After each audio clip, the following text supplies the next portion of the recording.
I was sitting in my office late Friday night reviewing several candidates who had heard there was a job opening in our office.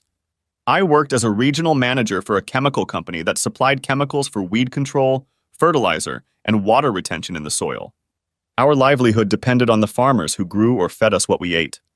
Because of our commitment to sustainability, we were the first company whose products were recognized as 100% environmentally friendly. The husbands of two of my office staff were promoted, resulting in their resignations. Both were moving within the next 3 months. We needed to find their replacements as soon as possible. Our sales department covered 8 states located in the heart of flyover country. Sales growth this year had exceeded expectations. Kathy, my executive assistant, looked into my office and said, "Ed, all 8 people have confirmed their interview times for Monday. I'm off, so good night." Every Thursday, I traveled to one of the states in my region for a half-day sales meeting on Friday before heading home. As a result, Thursday evening turned into an evening where my wife would go out with the girls. Over the years, it has become worth the considerable expense of paying for a babysitter. My weekly visits provided our sales reps with the personal contact they needed to help them with their performance and performance issues. This paid big dividends over the years. I never lost a single person in 8 years, and that was considered an accomplishment for the company. I just got back today and had time to check on a few cases before heading home. The company has been trying to get me to give up this part of my job for several years now. But I've found that time alone gives me a chance to think things through in my own way. With a know-it-all wife and 3 kids, the quiet time spent driving was invaluable. It also saved our branch from having to hire a sales manager. I had experienced working in a budget-cutting environment, and I wanted to keep it that way. Our children are in junior and senior high school, and the oldest girl, my pride and joy, is graduating in the fall and attending Southeast Missouri State University. My employer has awarded her a full scholarship. My youngest daughter had just turned 16 and was busy studying for her GED. My wife of 20 years, Grace, was working as an executive assistant district attorney and had held that position the year before our youngest daughter was born. He had just been offered a new position as a lawyer in the federal government, and he accepted. The feds seemed to like his uncompromising hardball approach. He'd be a fool to turn it down since it was double the money. He was supposed to start work in 4 months. I could never understand him. He was about the same age as me, but he never married.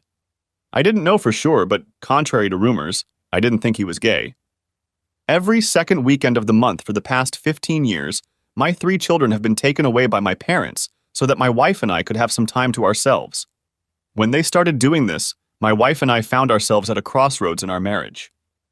My parents felt that we needed some time to ourselves, without the kids. I have to admit it was the greatest gift they could have given us, because it gave my wife and I time to find ourselves again. If they hadn't done that, we would have been another example of divorce. They had about 3 months before it was supposed to be over, as Amy, my oldest daughter, was going to work in our senator's office in Washington, D.C. for the summer before starting her undergraduate degree in political science.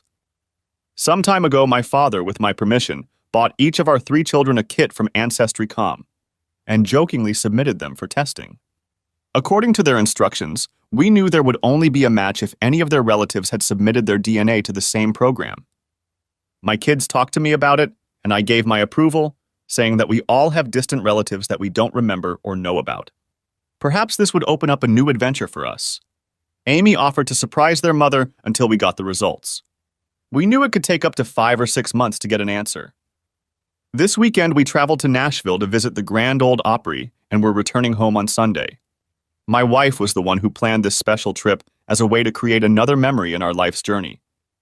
I met my wife Grace in my final year of university at a soccer match. No, I wasn't one of the players on the field. I was one of those no-name grunts selling overpriced food to the spectators in the stands. She was one of the youngest daughters of the medical coach, so she always got free tickets. She had an argument with her beau over some stupidity that one of them took the wrong way. The jostling alternated with the pushing. I found myself in the center of things. She pushed him and stepped aside. He saw her movement and hit me with all his weight from the back.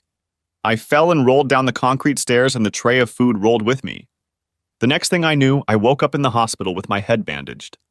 According to the doctor, I had 25 stitches because of my spit-up forehead. Grace must have felt guilty because she came every day to make sure I was okay. She met my whole family before I started seeing daylight again. They told me later that I was in a coma for almost a week because of internal injuries. When the fog around my vision began to clear, I saw an unknown goddess standing in front of me. At first, I thought I had arrived at the pearly gates, and she was my angel guide. Then my friend appeared beside her, clear as light. Esmeralda was not impressed with the vision standing beside her. I closed my eyes and drifted into sleep, praying that Esmeralda wouldn't be there when I woke up, and that it would all be a dream.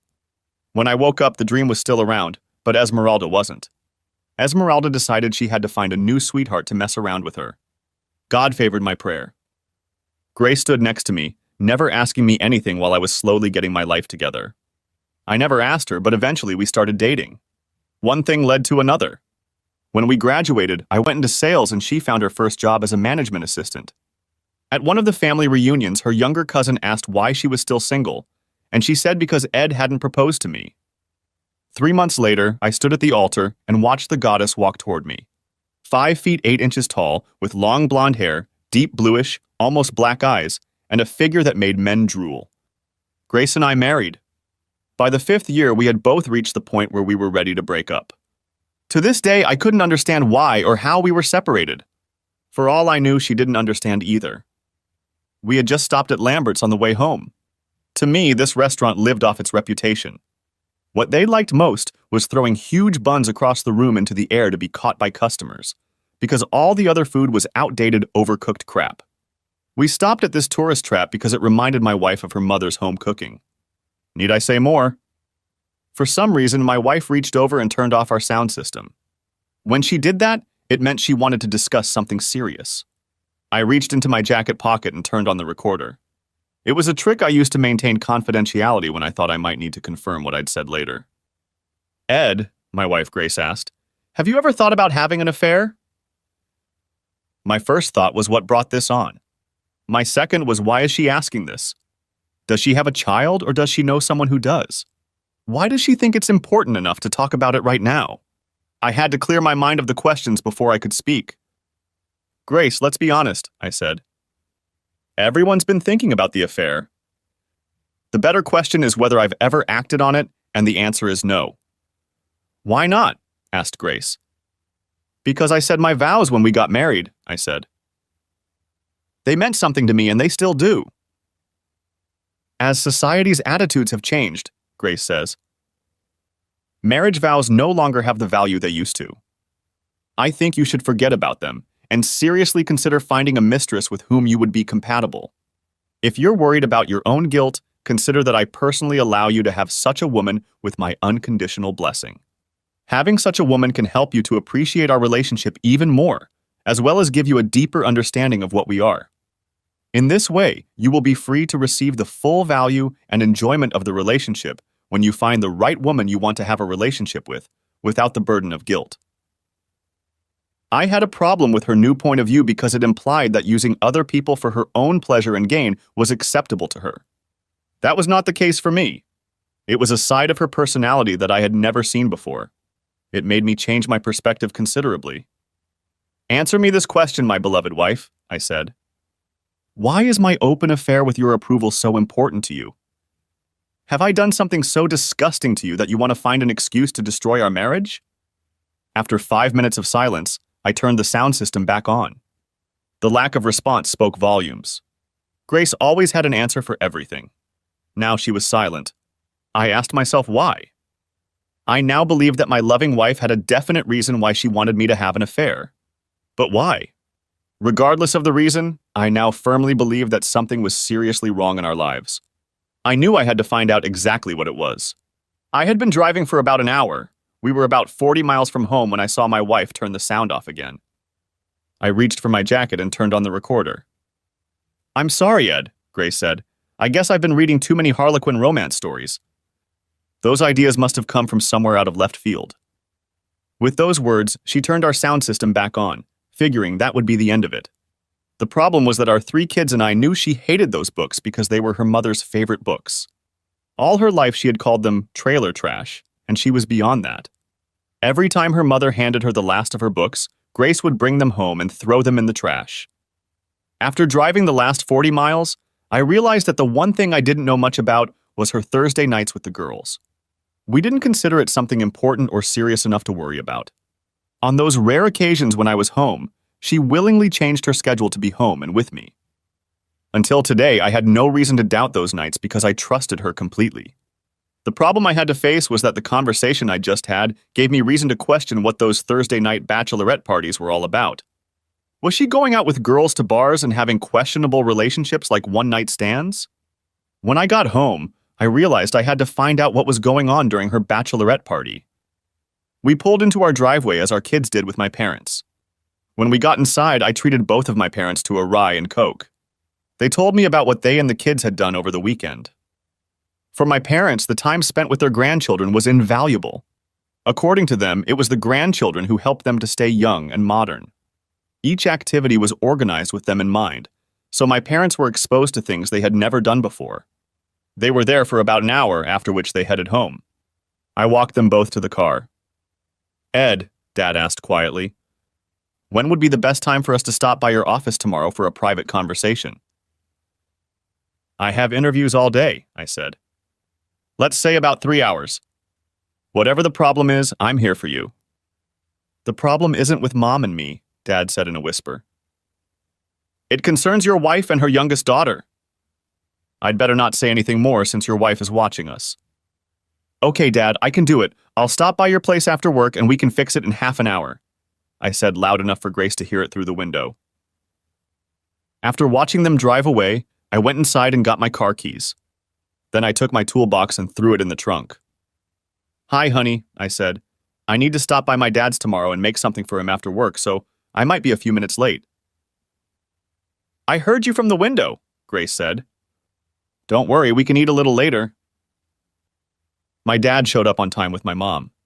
They were escorted into my office. We sat down at the desk and waited for one of the staff to bring us coffee. As soon as the coffee was served, Kathy closed my office door, getting ready to leave.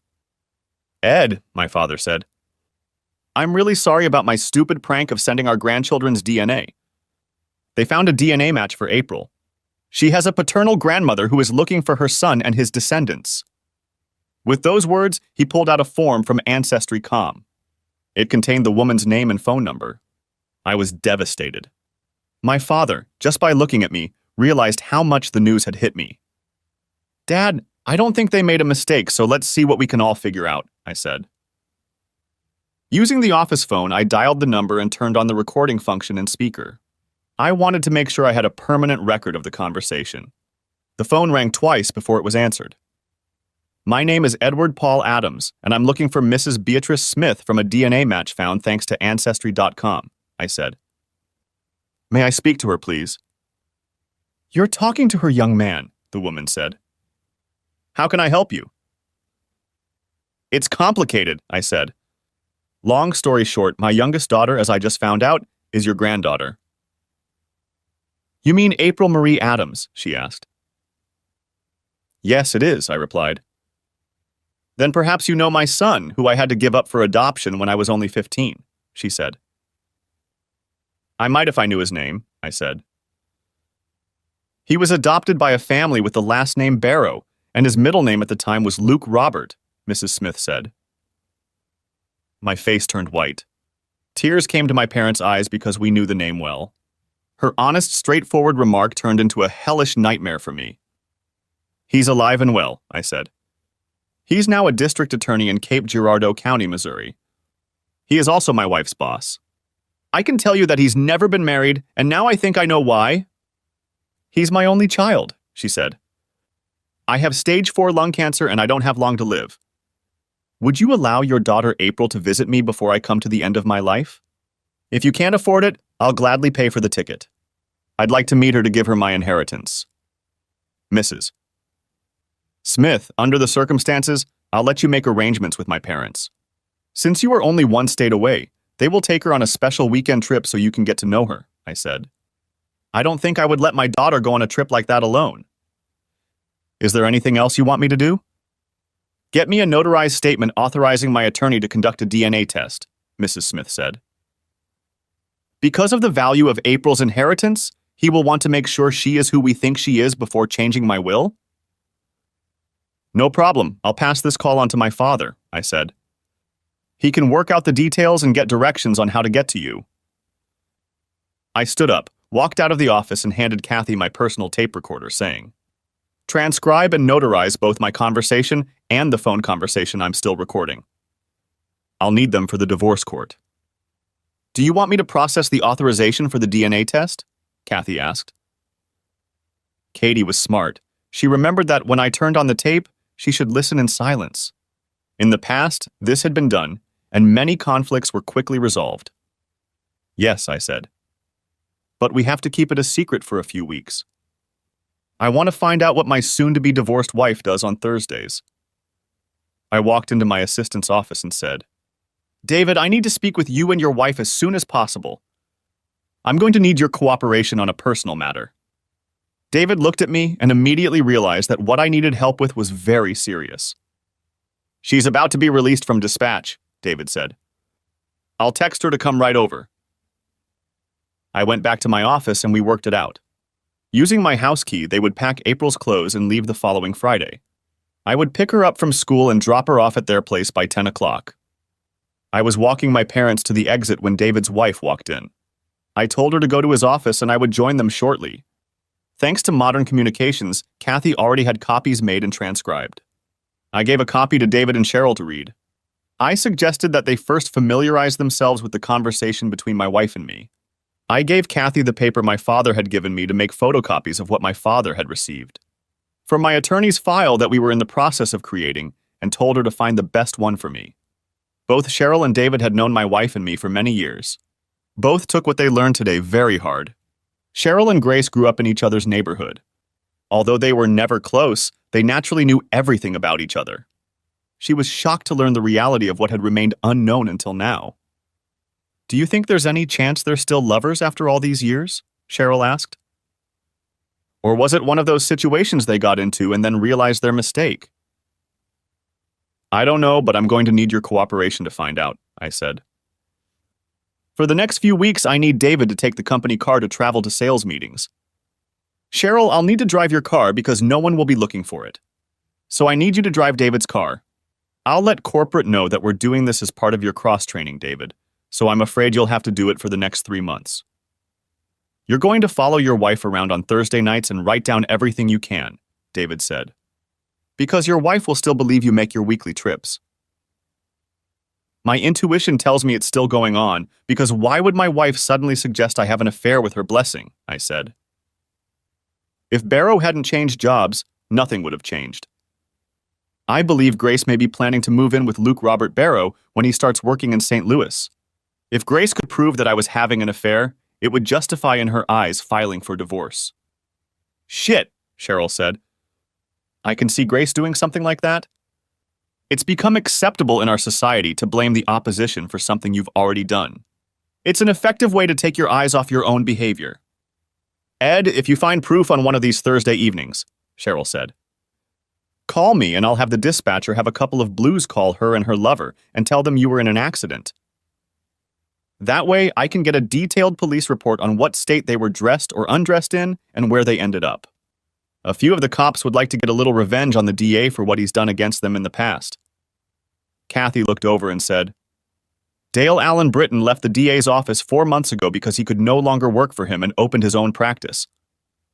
I've faxed his office everything we have so far, and he's expecting you. You'd better hurry." "Ed, give Dale my regards and best wishes," Cheryl said, "and tell him we still miss him." I walked out the door to meet the man who was on his way to the Supreme Court with the women's right to life movement because of Roe v. Wade. The way he looked at the law and how to apply it put everything he was involved with upside down. Things were getting clearer. Grace and I had started having marital problems right after she started working for Luke Barrow. That's when I was promoted to sales manager and had to start traveling 24 hours a day to meet with salespeople. If they were still having an affair every Thursday night, I had been their unknowing cuckold for over 15 years. They had to laugh at me behind my back. Now the expensive Christmas and birthday presents from Luke made sense. Dale was waiting for me when I got out of the car. I found out that Cheryl had called him about our plans. Dale had even supplied me with the key I needed to access Luke Barrow's house and the code to disable the alarm system if it was set. He handed me a piece of paper with a phone number on it. At this number, he said, "You will find those who can provide you with the service at a reasonable price. I have spoken to them, and they are waiting for your call. He explained he grew up on the street and still has connections to pull some things off. The codes for the Barrow home, he said, will be in effect until the end of next week, and then Luke Barrow will receive a monthly reminder to change his access codes. He was going to sue Barrow for child support from the day April was born. Luke Barrow was going to have a lot of expenses. Under state law, you couldn't get rid of it by declaring bankruptcy. If Dale got his way, his former boss would be broke before he was done. He was going to sue my wife, Grace, accusing her of adultery, abandonment, and fraud for knowingly passing off Luke Barrow's daughter as mine. It was Dale who offered to temporarily transfer my parental rights to April to my parents until the court case was settled. I asked him why. Dale explained that way they couldn't say you were using April against them. I know Luke will go after you as dirty and sneaky as he can. He'll treat you the same way he treats all the lowlifes. Give them maximum time for the slightest offense. Sometimes the best defense is the greatest offense. I offered to use my debit card to prepay for his services, and he said no. Your wife will see it right away and can guess what you are doing. Write me a check and I will hold on to it until they are serviced. As soon as I left, I knew from his thoughts that everything he was doing was to give me an advantage and time to figure things out. Kathy really found the best thing for me. I was left with the impression that Dale had his own reason for pursuing Luke Barrow in this way. Both Grace and Luke were about to face shit they never thought possible. Dale Britton had just created his own version of the divorce game. I signed all the necessary paperwork for my parents to get parental rights to April as of Friday and gave them a copy. After Dale and I explained the whole situation to them, they agreed that it made sense. I was waiting for Cheryl to arrive in her 2002-year-old model Ford Taurus. David was going on his first sales trip. Cheryl would leave her car at my place and take David home. My oldest told me that their mom wouldn't be home for dinner, as she was going to join the girls right after work. As soon as Cheryl arrived, everything was switched over and I threw my suitcase in the trunk. Ed, Cheryl said. Dispatch and all the guys on board. All I need is to know where. Thanks, I said. Dale said to call him if things got going so he could personally serve them. I'd like to know why Dale wants Luke Barrow out. With Dale, it's a matter of principle, Cheryl said. Luke has trouble backing up what he says.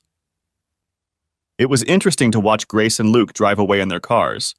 Both stopped at Charlie's Bar and Grill and had a first-class steak each. Then one went one way and the other went the other. I, on the other hand, just pulled up to Luke Barrow's house and waited. Dale's friends and my crew had already set up. I was in a safe place with a direct view of Luke's house. Grace was the first to show up. After entering the code into the box to disable the alarm, she used her own key to unlock the door. We filmed her long enough to see her enter the house. 10 minutes later, Luke pulled up. Grace opened the door to greet him. Her blouse was completely open and her bra was missing. Her full cleavage was on full display. Luke pulled Grace into his arms and gave her a deep, loving kiss. As they kissed, I noticed his hands began to play with her breasts. As soon as they closed the door, I stopped filming. 6 of the 8 rooms in Luke's house were wired for video and sound.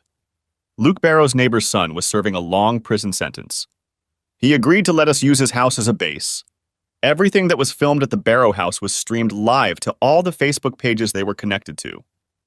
We found out that I had a crew following my car because Grace believed I would take the bait and start looking for a new mistress as early as tonight. Since she knew my schedule, they hooked up with a prostitute they hired because she knew my taste. I texted Cheryl to let her know what I had just overheard. She called her husband David to let him know he was being followed. Being a former Marine, he took direct protective action and intentionally drove his car off the road at 10 o'clock at night. He then had to call a tow truck to get it out. He called his wife to report the accident. She texted me. I replied that everything was fine and gave her the address. While I waited to see what would happen, I slipped over to the Burrows' house and took the valves out of all the tire rods on their car because I didn't want them to have a chance to start cleaning up the mess they would be in. The lovers wouldn't be going anywhere for a long time. The police officers, flashing their blue lights, pulled up to the house and began looking for Grace Adams. Luke Burrows tried to deny her presence until the officers pointed out that her car was parked in the driveway. Finally, Grace appeared in the doorway, wrapped in a sheet. Mrs. Grace Adams, your husband Edward Paul's car was involved in an accident near Little Rock, Arkansas. It was your parents who offered to find you here when you couldn't be found. I took great pleasure in seeing Grace's face turn white. The policeman had deliberately lied to her to make them both uncomfortable. After that, the police officers got into their cruiser and drove off, and I followed them, keeping up with them. From the moment the police arrived until the moment they left, everything was recorded and streamed live on Facebook. We had proof that the case was ongoing, and so did the people of the Cape. At midnight, my oldest daughter Amy called, "Daddy, Mom isn't home yet, and my calls are going to her answering machine. I'm starting to worry that she doesn't usually come in this late. What should I do?" "Call Luke Barrow and ask him to put you through to your mother," I said, sending her the number. "What does her boss have to do with this?" Amy asked. "He's been her girlfriend on Thursdays for over 16 years, I said. I hung up and sent Amy part of a clip of Grace in a sheet talking to the cops and Luke Barrow, wearing nothing but pajama pants, from the burning phone. 10 minutes later, Amy called again and said, "Mom's phone suddenly worked again." She called me. She said she was on Lower East Broadway with 4 flat tires. I realized she was lying and told her it couldn't be true, because it was right next door to Luke Barrow's house. She said she was telling me the truth, and I told her I saw a clip of her and her lover talking to the cops. She told me what the clip was and I sent it to her. Mom couldn't explain to me why she was wearing a sheet. "I wasn't expecting her home for a few hours, but you could do me a favor and open the front door," I said.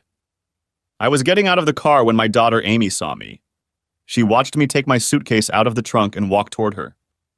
No sooner had I set my suitcase on the floor than my cell phone rang. It was Dale Allen Britton. I answered it and put it on speaker. "Ed, I just served them both at his house," Dale said. "Now your wife and her lover are forbidden to come within 500 feet of you and your children. I will notify the Cape Police Department before I return home." "Do yourself a favor, don't talk to her at all," Dale added. "If she shows up even for clothes, call the police." "Got it, and so did my oldest daughter," I said. "Thanks, Dale." "Amy, go open the garage so I can move Cheryl's car into it," I said. "I have to be in Little Rock." That's what we did. "Dad, is that why the locksmith came around 6 to change the locks?" asked Amy. "Yeah, it was done at the last minute," I said.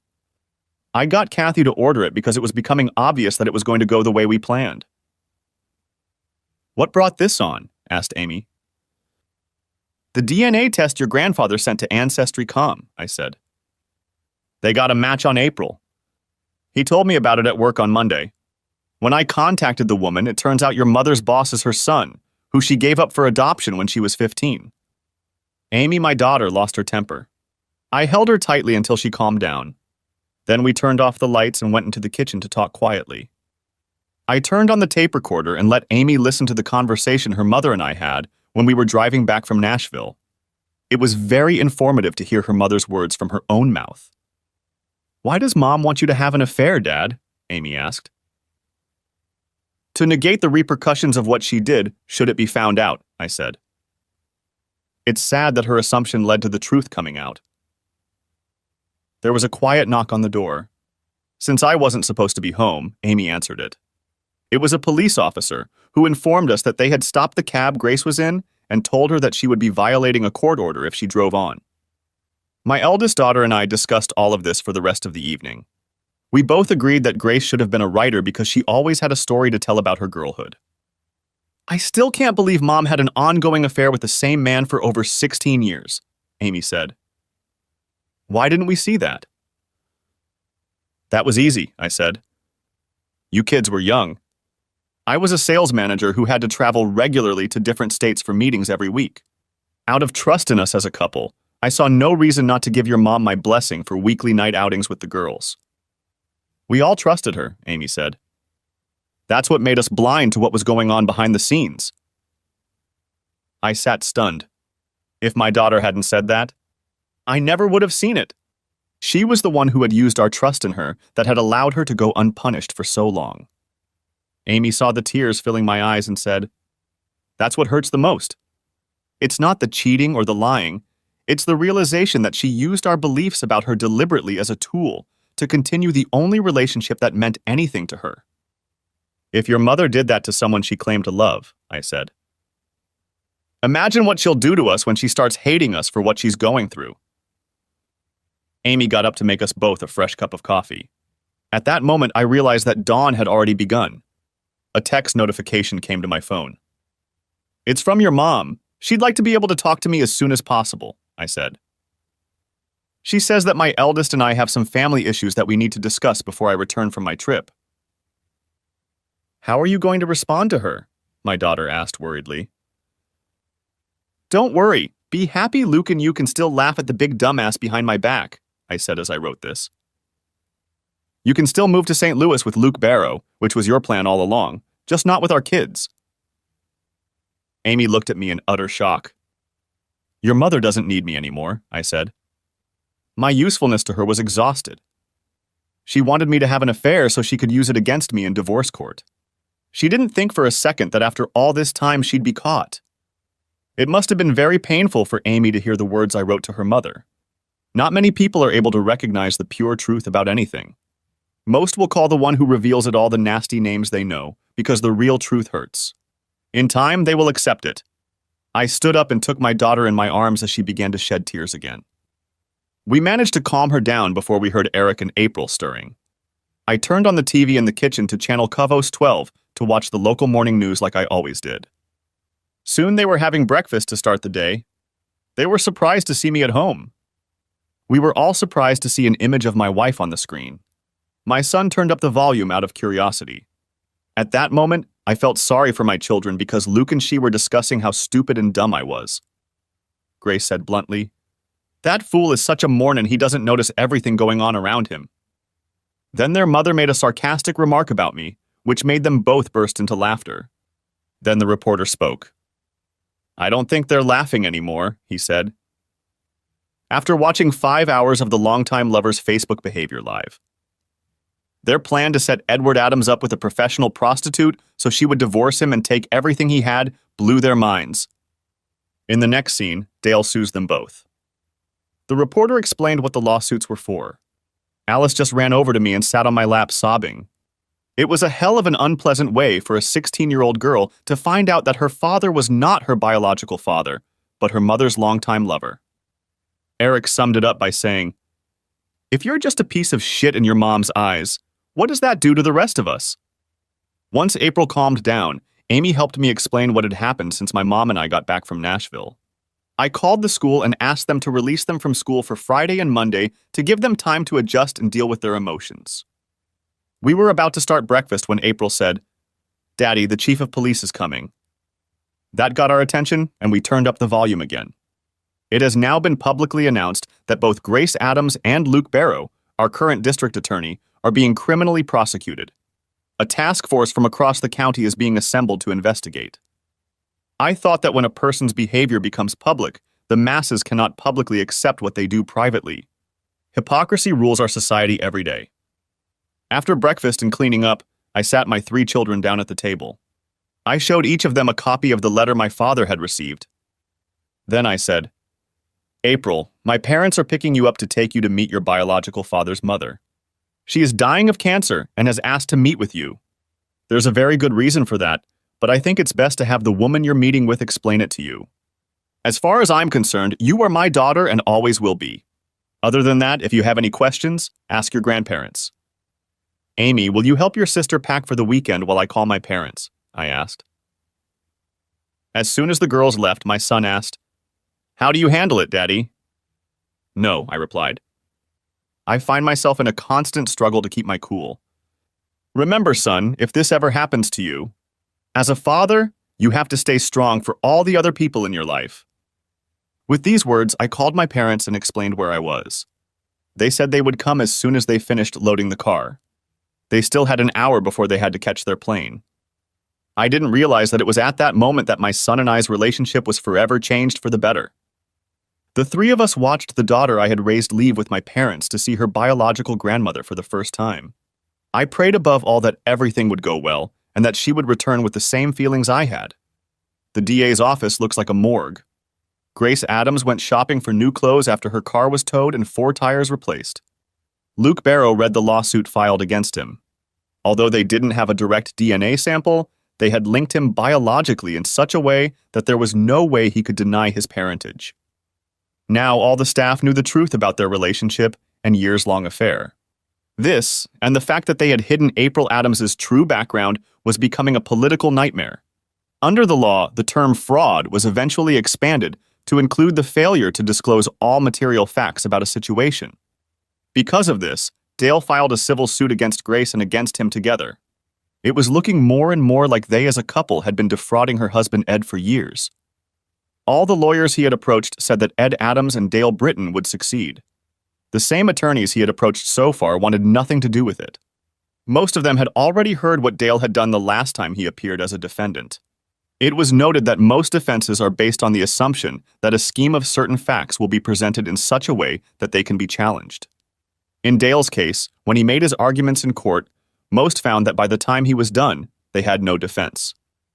The exposure of their behavior on Facebook and the apparent admission by the two that they were trying to destroy an honest man so that together they could seize as much of his estate as possible would have meant little, but because of his position in the community, it became front-page news. Grace had just walked out of a store she had been going to for years because of the quality and uniqueness of the clothes. The last thing she expected was to run into a woman who would ask if she was crazy, because she should have known it would end badly. When Grace asked what the woman was talking about, she learned that the woman said she had been a freaking porn star on Facebook for at least 5 hours. She returned to Luke's house around 1 p.m. and found that the company had just finished service. They mistook her for the homeowner and suggested that her husband and her reset all the security codes in the house.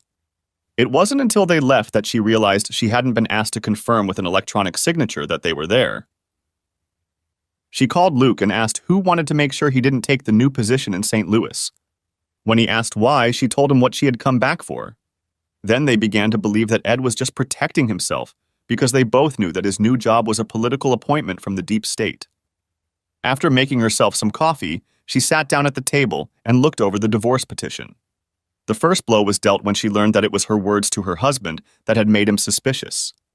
Her husband was perplexed as to why she was asking him to intentionally hurt and use another human being for her own personal gratification. But it was Mom and Dad Adams who informed him of the DNA match. This allowed him to determine April's true origins and was undeniable proof that she was having an affair. Grace began to realize that Ed must now know that it was her behavior that almost caused their breakup before April was even born. At that moment, she realized that Ed must know that it was still going on. It was Ed who was behind what had happened last night. It was Ed who was revealing the hidden facts of her life. As she took another sip of coffee, the doorbell rang. She stood up, walked to the front door, and opened it, finding that it was the neighbor Luke didn't like. "Mr. Primrose," she said. "What can I do for you?" He handed her an envelope of legal documents and said, "Ed, your husband used my apartment as a base of operations for his operations against you and your longtime lover last night. I was happy to let him do it because Luke Barrow got my son the maximum sentence as a first-time offender. I thought you might be interested to know that the information in the envelope I gave you last night will also be delivered by courier to everyone I know on your side of the family this afternoon." Ed asked me to ask if you are laughing at him now? She watched him walk away with the biggest smile on her face. Back in the kitchen, Grace opened the envelope. It was filled with pictures. They began with her letting Luke into the house with her own key. Then she meets him at the door when he comes home. Their sexual foreplay in the living room. The photos left nothing out. Even police officers were captured in them. Ed's team were professionals. The elimination had been so complete that it now felt like he was working with a bunch of cops who wanted revenge on Luke for their own reasons. But it was the last printed page, signed by her husband, that said it all. If it became public, there would be a whole host of problems they weren't prepared for. Her plans to force her husband to submit to her wishes had fallen to pieces. The question now was how to minimize the damage done by Ed, turning this into a public spectacle. "Grace! Last Sunday when we got home from Nashville, I realized that you were trying to set me up to divorce me. Since then, I confess, I've been trying to figure out what I did to make your love for me turn to pure hatred. Now I know why. I see that you blame me for what you think was missing in your life when we only had 2 children. I think you felt trapped in your marriage and wanted your carefree bachelor life back. Otherwise, you wouldn't have turned to him to rediscover the single life. By doing so, you allowed him to take you away from what you hated for a few hours a week. I know that the only reason you stayed married to a man you hated and thought was dead was because Luke didn't want to take on the responsibility of raising children, even his own. With your opinion of me, there's no way you'd leave them alone with a piece of shit like me. Your pride wouldn't have allowed it. As a result, you've lived a lifetime of deliberate lies. Every day you both got away with it, and your contempt for who and what I am grew. In your eyes, I became more and more of a fool and an idiot. How many times have you and Luke laughed at this unrepentant bastard? Did you inspire him to make love to you by humiliating or ridiculing me? What I can't forgive or forget is what you and the one you consider your real husband sent to our children, because it will affect them for the rest of their lives. I can't understand how Luke and you had fun playing with me and our children's lives as if we were just chess pieces on a game board. News reporter KVO's 12 summed it up well when he asked you two if you were laughing at Grace Adams' husband Edward Adams right now. I watched Amy, Eric, and April as you and your lover, thanks to the media, flaunted what you planned to do to me. It was horrible watching our children as you joked and laughed about how easy it would be to take down this stupid goon. Eric, our only son, said, "If our mother thinks you're just a piece of shit that needs to be allowed to dry before hammering you into the ground, what does she really think of us? I have not asked them what your relationship with them will be in the future.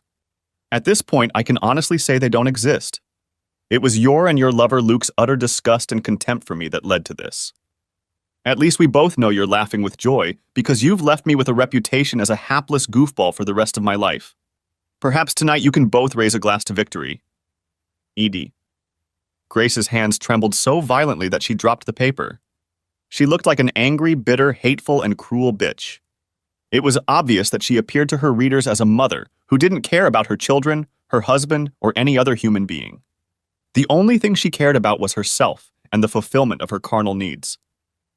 Then her sobs broke the silence in the room. Ed was the only person she knew capable of destroying a person's credibility without directly condemning them. Everyone who read her couldn't argue with his comments about their behavior. In his eyes, everything she'd ever done was about prolonging life, not love. He should have known that Luke was the one pressuring her to leave him and the kids before April got pregnant. It was Luke's new job that made them change their long-term plans. Originally, they were going to wait until April graduated from high school. Then her true origins could be revealed without any repercussions.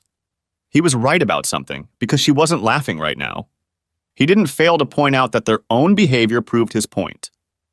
Ed believed that their contempt for who and what he was explained their attempt to destroy him completely. It was a declaration of war. If he was going to go down, he was going to take them both with him. Grace picked up the divorce petition and continued reading. It was truly crushing. One of the lawsuits against them was for fraud because they had concealed April's true origins. She was accused of emotional and mental abandonment, adultery, and defamation. But when she looked at the amount they were demanding for damages in the fraud case, she felt sick to her stomach. If he won, both Luke and she would be penniless for a very long time. Ed and his lawyer argued that they could no longer treat Ed as the jackass they thought he was. Saturday was crazy for me and my two older kids. From early morning until 4 in the afternoon, we had family visiting us. Grace's parents, her 2 brothers, 1 sister, and their spouses came to support us. Everyone brought one of their favorite dishes so we would have something to eat. Even my brother and sister came from out of town to check on me. The 3 of us were overwhelmed with love and support. Each of the people who came had a hard time understanding how they could have been deceived by Grace for so long. They all agreed that what appeared on social media was proof that she was trying to destroy me out of hate. My father-in-law and I grabbed a cold beer and went out on the back patio for a few minutes. "Edward, let him go," he said. "Cora's in the house so you can have some privacy, and we'll keep them away until you calm down." He stayed with me until things sorted themselves out. "Cora and I plan to change our will," he said. "What should have been Grace's will be divided among your 3 children. She may be our daughter, but I'll never forgive her for what she's become." We had just finished clearing out the house when my dad called. "April met this lady," my father said. "You can definitely see some family resemblance." Their meeting went well. Mrs. Smith seemed interested in your family situation and got April to openly tell her how she felt about it. That was good to see because she had been keeping things to herself. The lawyer got the blood sample he needed and then invited me in for a private conversation, my father said. He asked me about Luke Barrow and I told him what we all knew.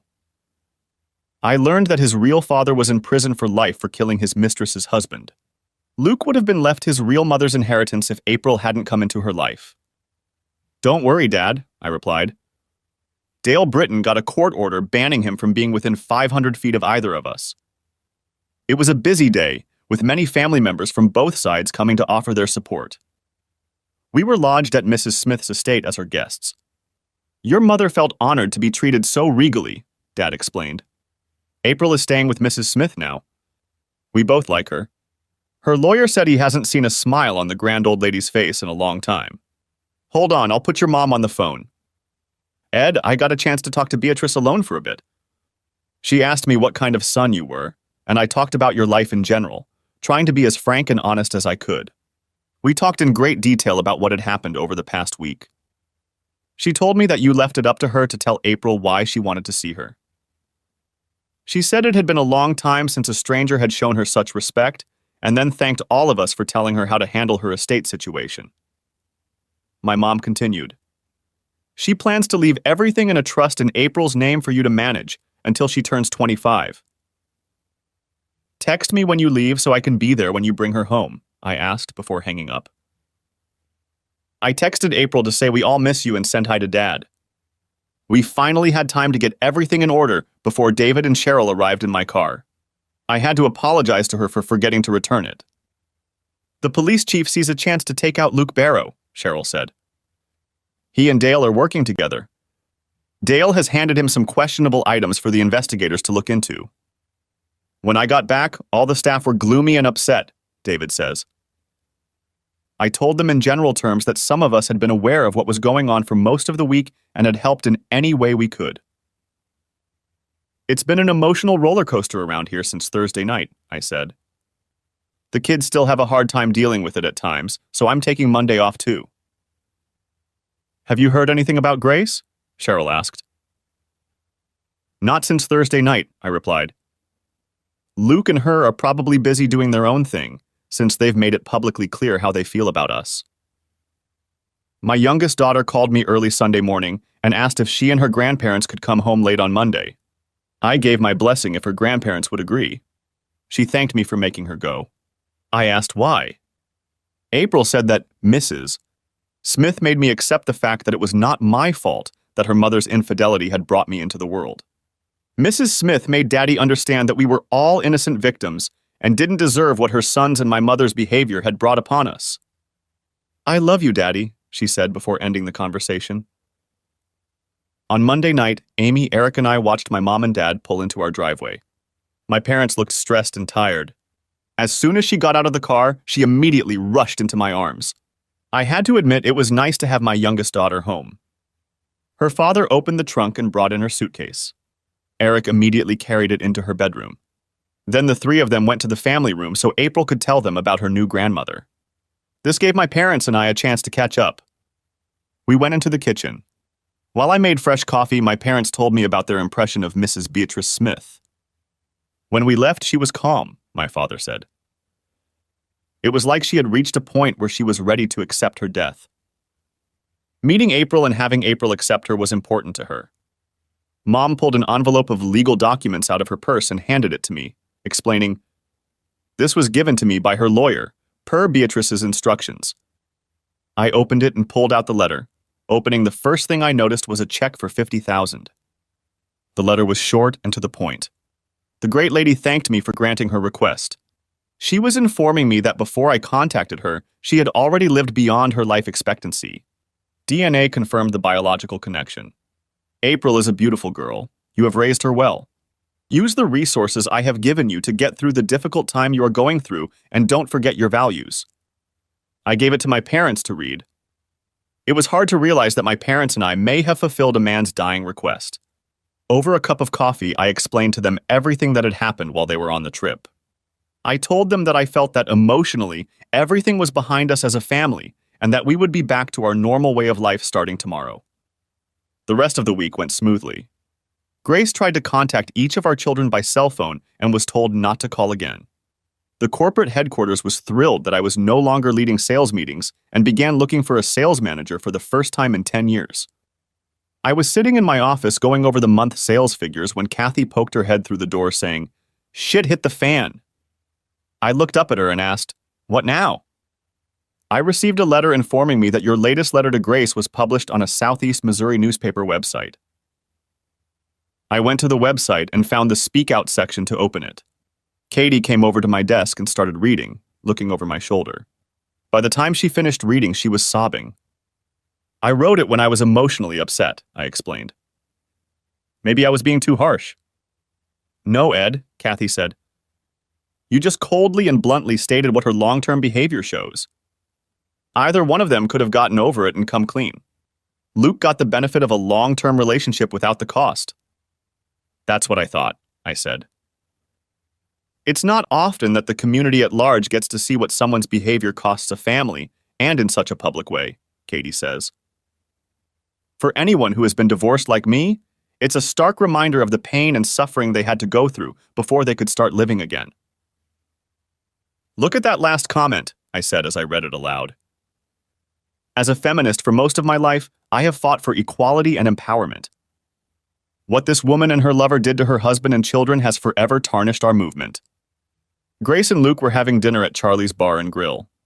The place is usually packed to capacity on Friday nights, but tonight there were only empty tables around them. When they asked the waitress why, she explained that there were people waiting for us who refused to show up publicly near you. The waitress said it was probably because many people had read the publication of your husband's last letter to you, Mrs. Adams, on the Southeast Missourian's website. Grace and Luke asked for the bill and quickly left, knowing that they had better stay as far away from society as possible in the near future. Both of them had to accept that their world had shrunk considerably because of their behavior. As they were leaving, Grace noticed her mother and father sitting at a table waiting for their order. Grace headed toward them. Luke followed her. When she spoke, her father looked at them and said, "Mr. Barrow, I suggest you get your whore out of here and let my wife and I eat in peace." Grace left the restaurant in tears, finally realizing that if she went too far, there was no turning back. She had to live with the consequences of what she and Luke had done for the rest of her life. When they got back to Luke's place, they went to the website and saw for themselves what was being written in the comments. It was clear to both of them that the public hated them both. 3 months later, I sat in the passenger seat of my car and watched April drive. We had left this morning to go to Wichita, Kansas, since we had learned that her grandmother Beatrice had passed away.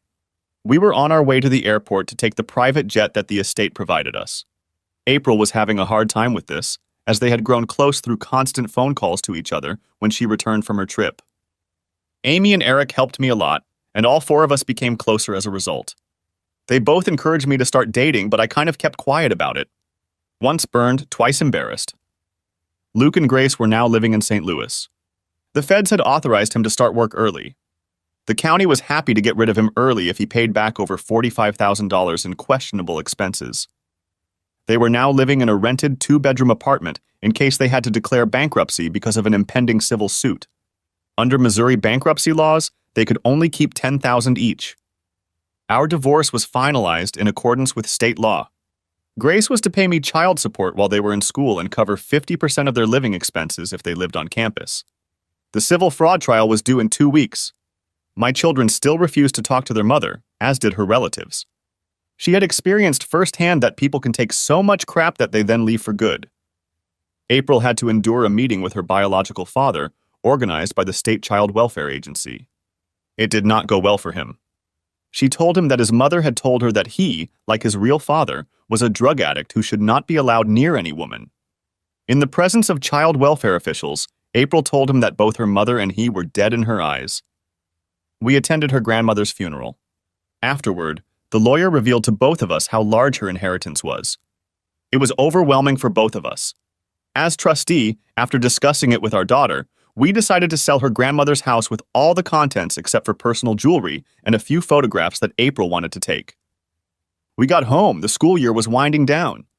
I was getting ready for the first day of court on Wednesday when April walked into the den. "Dad, can you arrange for Luke, Mom, and their lawyers to meet with the 2 of us and Dale on Tuesday?" April said. "I think so, but why?" I asked. "I want them to see the real cost of their actions," April says. "Grandma Beatrice suggested that to me." I called Dale and we made a deal. It was a beautiful sunny day as we sat with Luke, Grace, and their attorneys. I requested this meeting, April said. To my biological father, I want to inform him of the following: the whereabouts of your father and his request to visit him in prison. He is serving a life sentence for the murder of his mistress's husband. You must realize that you are the product of a rape committed by a distant cousin when she was 14 years old. April handed him a sealed envelope with his name on it. I savored the expression that appeared on Luke and Grace's faces. You both should know that my biological grandmother left me over $100 million to be held in trust for my father, Edward Adams, until I turned 25. It would have been your Luke if she hadn't discovered me, April stated. When she found out how I was created and what came of it, her views on morals and standards snapped. That's when she discharged you. In my grandmother's eyes, what you both did was disgusting. Dale Britton, my trust, will be paying my father's legal bills, April said. Luke and Mom, you can try to reconcile before you go to court, because if we have to, we'll go all the way to the Supreme Court. Mom, you have to realize that even though you created me in sin, that doesn't give you the right to deem it acceptable. Thankfully, my biological grandmother made me realize that it is my father's views on morals, principles, and standards that make me. Yeah. I left that meeting both proud and humbled. My daughter had said it all. What would happen tomorrow didn't matter because today I was blessed with what really mattered. That's it. I hope you enjoyed this video. If so, subscribe to my channel and watch the next video.